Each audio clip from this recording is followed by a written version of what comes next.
How can I tell her? Napainom ako kagabi at napakanta ng How can I tell her? Grabe.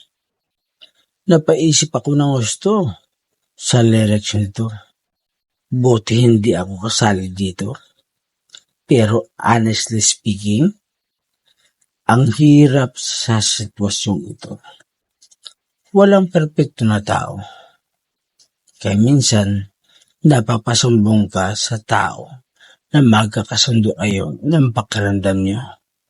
Kaso bawal ito sa mata ng Diyos at sa mata ng tao. Kaso andun na tayo, tao lang at walang perpekto. Kaya siguro marami ang hiwalayan dahil ang isa't isa hindi magkaintindihan. Marami pa akong pero, kaso masyado nang mahaba to. At kahit anong paliwanag ko, 100% kakaunti lang makakarelate nito. At thanks kasi hindi ako kasama sa sitwasyong ito.